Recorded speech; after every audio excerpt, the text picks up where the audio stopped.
أعوذ بالله من الشيطان الرجيم بسم الله الرحمن الرحيم واصبر نفسك مع الذين يدعون ربهم بالغداة والعشي آمنت بالله صدق الله ونحن على ذلك لمن الشاهدين والشاكرين اللهم صل على محمد وعلى ال محمد وعلى وسلم صلاة وسلام مولانا محمد مبارك صلوا عليه الصلاة والسلام عليك دائما وأبدا يا حبيب الله صلى الله عليه وسلم.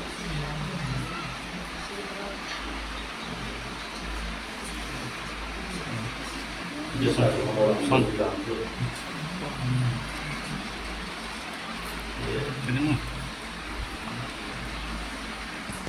اس مجلس کو دو نسبتوں سے مرتب کیا گیا ہے. ایک تو اس گھر کا افتتاح ہے اور دوسری اہم ترین نسبت جو ہے یہ ہے کہ سرکار سیدنا غوث الاعظم عبد القادر جیلانی رضی اللہ تعالیٰ عنہ کے نام سے یہ مہینہ منسوب ہے جس کو ہم ربیع الثانی، ربیع الغوث اور 11ویں شریف کے نام سے جانا چاہتے ہیں.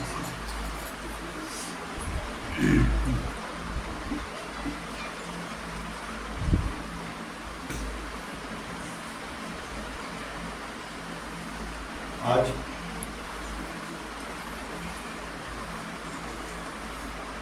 غالباً ربیع الغوث کی 10ویں تاریخ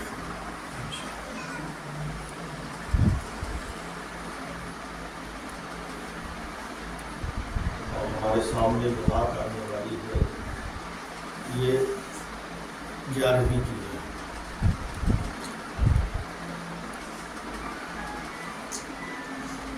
باختلاف روایت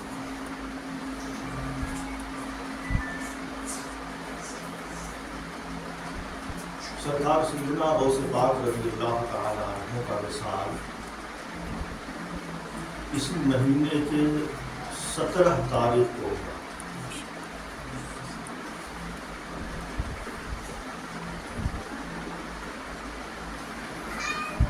مگر آپ جہاں جہاں جائیں لوگ 17 کا اہتمام کرتے ہیں، شکرانی کی نیاز بھی کرواتے ہیں، لیکن 11 کی تاریخ جو ہے ساری دنیا میں جہاں خوش عقیدہ مسلمان رہتے اور بستے ہیں اور سرکار غوث پاک رضی اللہ تعالیٰ عنہ کی عقیدت دلوں کے اندر رکھتے ہیں، وہ اس تاریخ میں خاص اہتمام کیا کرتے ہیں. بلکہ بہت سارے عشاق تو ایسے نظر آئے کہ ہر مہینے کی 11 تاریخ کو وہ کچھ نہ کچھ اہتمام نیاز و فاتحہ کا کیا کرتے ہیں.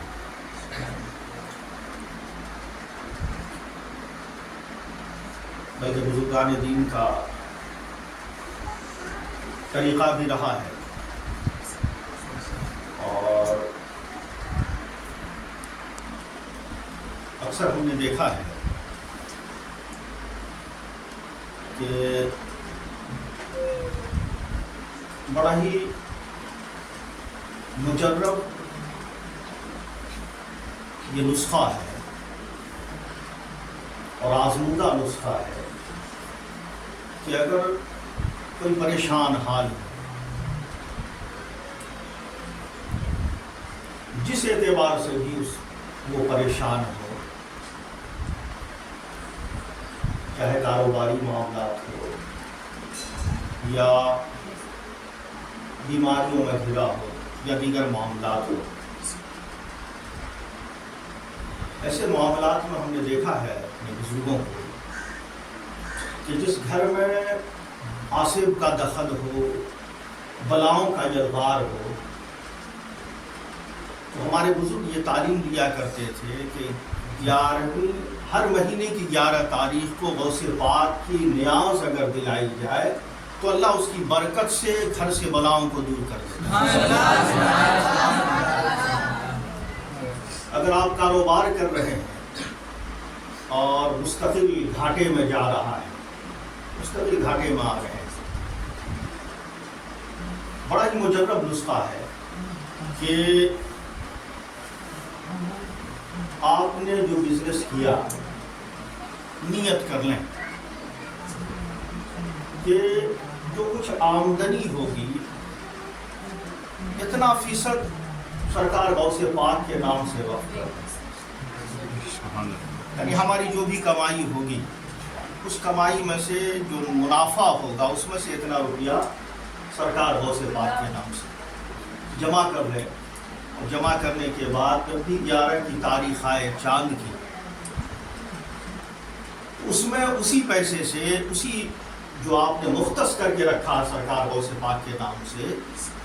تو اس 11 چاند کی تاریخ کو آپ اسی پیسے سے نیاز کا اہتمام کریں جس پر سرکار غوث پاک رضی اللہ تعالیٰ عنہ کے نام کی نیاز دلائے، تو اللہ تبارک و تعالیٰ کاروبار میں ترقی عطا کر دیتا ہے۔ اور یہ دیکھا گیا ہے کہ لوگ پریشان حال رہے، کروڑوں کا نقصان ہو گیا، کوئی بزنس کرتے ہاتھ لگاتے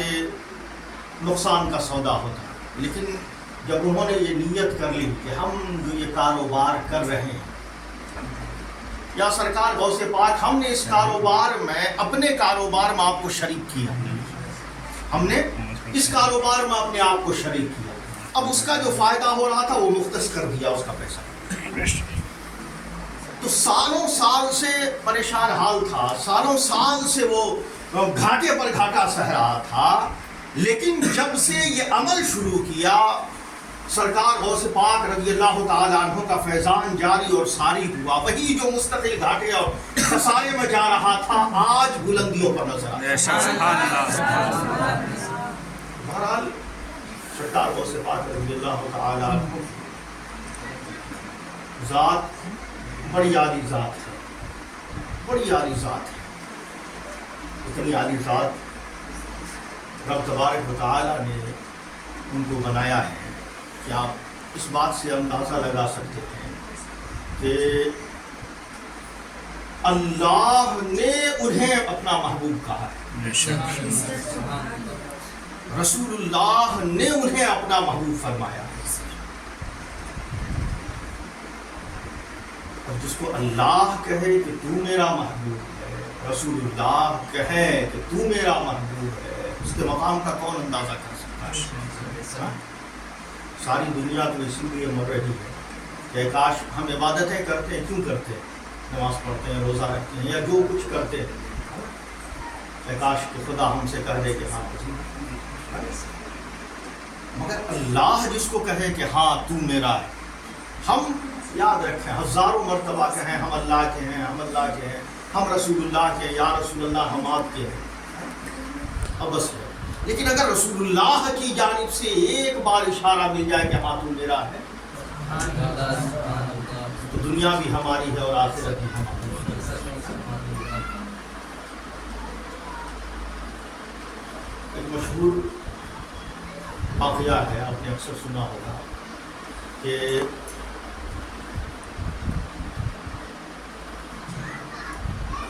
بڑا مشہور قصہ ہے اور زبان زدِ خاص عام ہے کہ ایک دفعہ مجنون ٹہلتا ٹہلتا اپنی لیلا کی گلی میں آیا، شور مچنے لگا،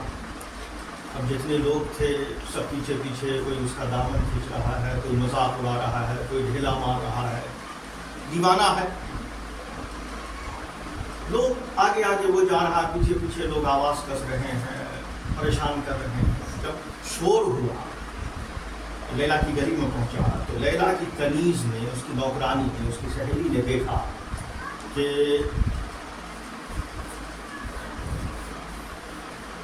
ہنگامہ کیسا ہے، جھانک کر دیکھا تو دیکھا مجنون ہے۔ لیلا کے پاس گئی اور کہا کہ لیلا سن، آج تیرا مجنون تیری گلی میں آیا ہے، کیا اس کی کوئی خاطر تواضع نہیں کرے گی؟